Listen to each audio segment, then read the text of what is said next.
people, I want to address very important issue with respect to the 1 million march, which some people have, confused for the 1 million march scheduled to hold in America by IPOB. You see, the 1 million march we are talking about is for the anti-open grazing bill to be passed into law in Igbo Land. It is quite specific and it is expected to happen in our homeland as the world is locking up for or locking down because of the ravaging coronavirus killing their people.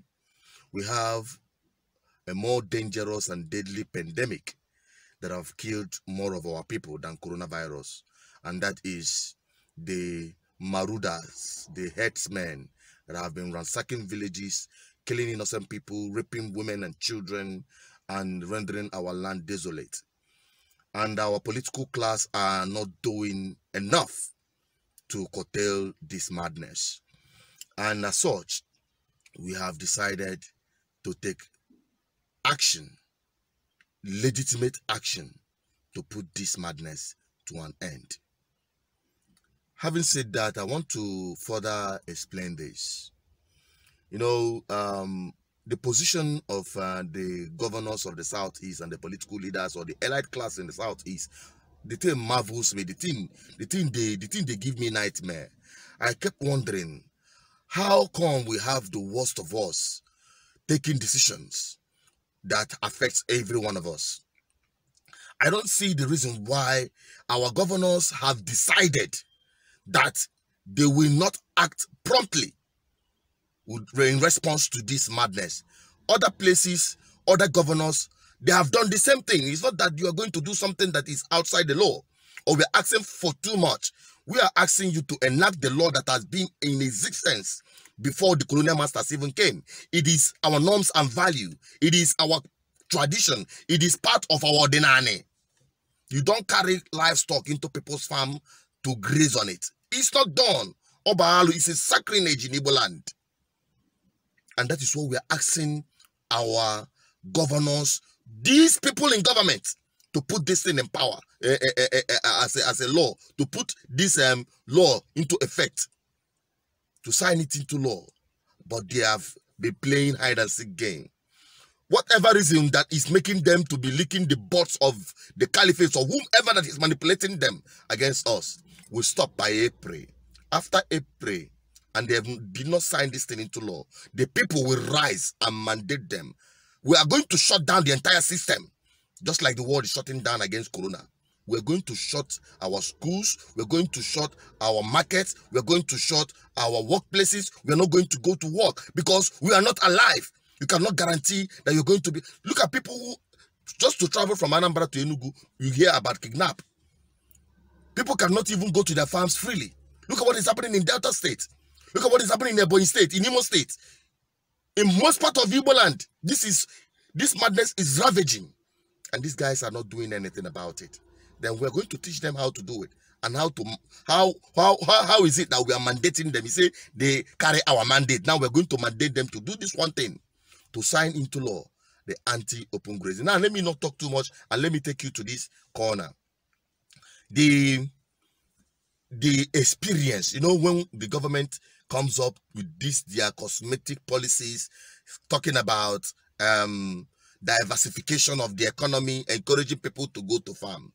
Now, listen to this very much, because I published some of these videos. This is not the first time I'm releasing it, but I am trying to narrow it down so that people will get more understanding, because I don't see the reason why people are still confused about some of the things we're talking about here. This man have invested in agriculture.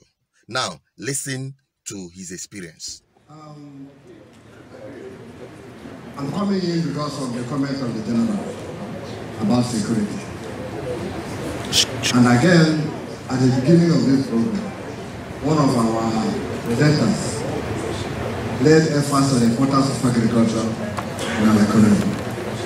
And we take agriculture, a threat on it, and compared with what the general said about security.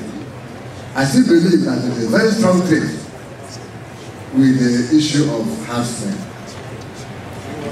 I'm a farmer, and I know how much we still lose. Last year, I lost 7 hectares of rice field that was ignited, you know, and of course the whole thing was burned down. Nothing happened. This year, during harvest, I 1,000 cows came to my farm. Thank God my workers were there. They were able to drive the lorry. The point I'm making is that if agriculture is very important to the economy, and we are having that problem, that threat is still there. General Mike told us here that we don't have land. Every state or any land is not allowed to lie farming. Let us farm on it. How do you farm on it when you are having this trade? So I think that as far as security is concerned, as far as the economy, the economy is concerned, or the agriculture is concerned, that trade is very important. Let the general think about it and know how it can be handled. Thank you. You heard it, Abi? You heard it from me, Nkwa? Good. Now, listen to General Umai, the response, which reflects the position of the government. You know, his brother, younger brother, is the governor of Ebonyi State, where this whole madness is ravaging. Good. Now, and they also, the chairman of Southeast Governors Forum. Good, fine and good. Now, listen to his response. I will now understand that there is fire on the mountain with respect to the kind of leaders and elites we have in Igbo Land. Listen to him. Okay, Ambassador Franco, we know that, or some do know who are close to government, know that this issue he raised is incontrovertible. It is very true, and it is a huge contradiction to the policy of diversifying the economy. And many people borrowed money from bank, responding to government policy on diversifying through agriculture. And many have suffered huge losses through the destructive activities of herdsmen. That's very true. Now, the issue is, what is the government doing about it? The various states' government. Every state government has a committee of stakeholders involving the police, the SSS, almost all the federal government security agencies, then the Maeti Allah, and some community leaders.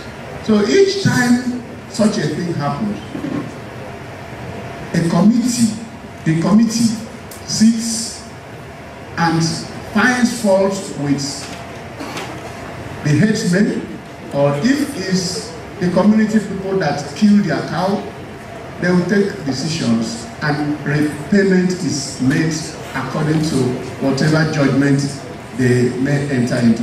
We know there are problems with this. It's not working well because the judgment in such cases are not very free. Yes, that is very true. But what we encourage individuals to do is this. If they attack your farm and destroy your crops, you have to do something proactive. You must record what has happened and approach the media. You must record what has happened and sometimes approach the court. Write petition. Write petition against those people. It is very true because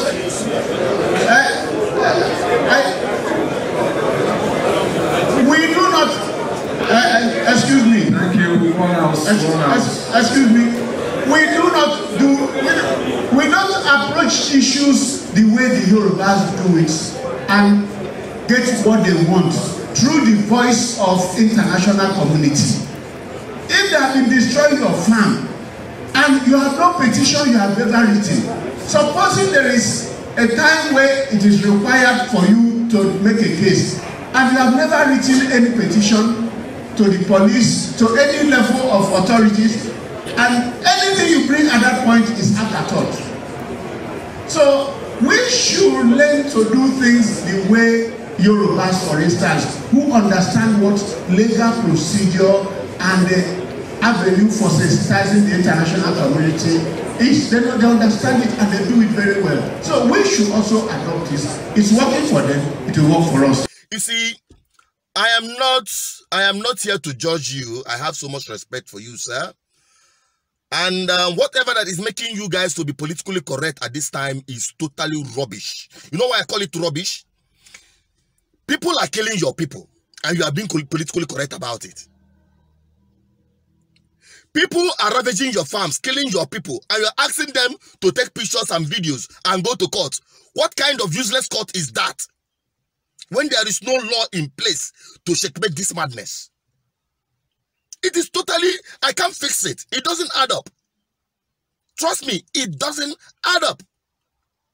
Now, this is not the first time I published this video where the governor of Anambra said that when you kill their cow, our people pay 500. If they kill our people, they pay 500 while investigation continues. Now, I want to reflect on it again. The herdsmen, where they are. If you destroy any farm, will you pay? And if you kill their cows, you pay. That is, another community must pay them. If they destroy your farm, they will pay you. And it's been happening. If for any reason somebody dies, it's a police matter, but if our people is killed, they will pay 500,000 naira while the police continues the action. If their people is killed, we also pay 500,000 naira. And you know, so we have handled this very well. This is what I call absolute madness. He's not the only one in it. Or I listen to Abia State's own perspective about this whole thing. The little intervention I want to make is as it affects what General just said. Well, the committees that we have in the various states, one of the main essence that committee achieves is to ensure, because these people who are these marauders, these herdsmen, by their tradition, once if you happen to kill their cow, they will go and probably come back and do more harm. So in a bid to avoid that, once there is a crisis, state government will then invite the leader of this people, the Mieti, then and also get the farmer who will try to evaluate, because for us in Abia State it's been working for us. We will try to evaluate the cost. If it is the cow, we will tell you we will pay. If it is the farmer, we will try and evaluate and we will also tell you we will pay. The essence is that at the end of the day, one single act will not result into another crisis of a bigger or a higher magnitude. Now, it is time that you have to understand that this guys doesn't reflect or represent your interest in any way, because they are not the ones that are being killed. They don't go to farm. Their family are not going to farm. They are not being kidnapped. They have barricades of security details. We have a whole lot of security details that protects them and their family. So they are not affected. So they don't feel your pulse. And that is the reason why you have to join this 1 million march after April. And these guys doesn't sign this bill into law, the anti-open grazing in Igbo Land. Then the people have to take the action to them. Go to houses of assembly, shut it down, shut everything down until they pass this bill into law.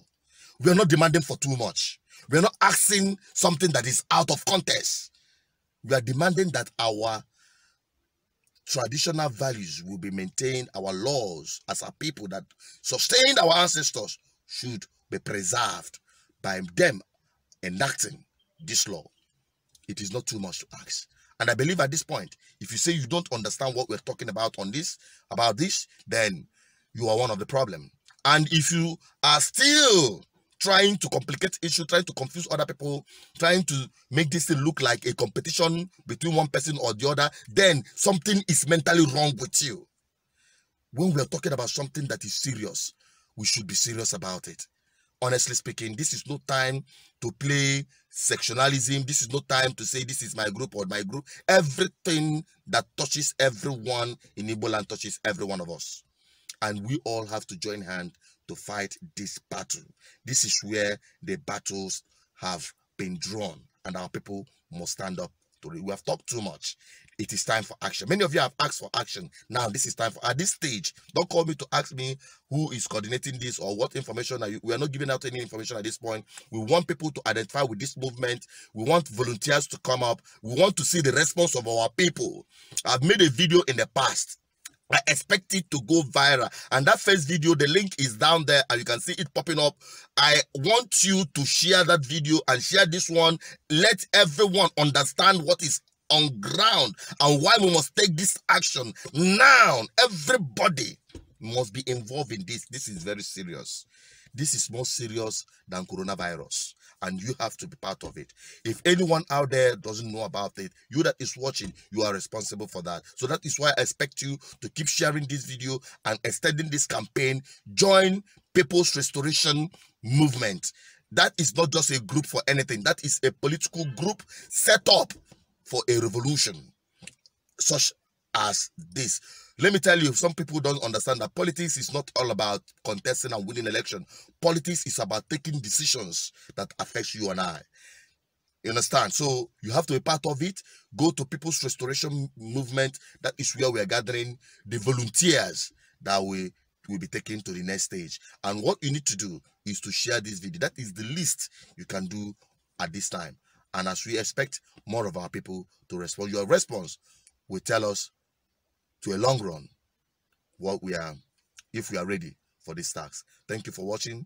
Keep subscribing, keep liking, keep sharing. This is BVI Channel 1. I will keep serving you without missing word. Here on this platform, we are not politically correct. We are here to say it the way it is. We are not here to miss word. So thank you for watching. Keep subscribing. I say keep liking, keep sharing. Follow us on all our social media platforms. If you're having problem in getting our notification, please click on the on subscription and on the bell. And you can also download our app for you to have everything just on one click. Thank you for watching, and I'm signing out at this time. Have a nice week ahead of you.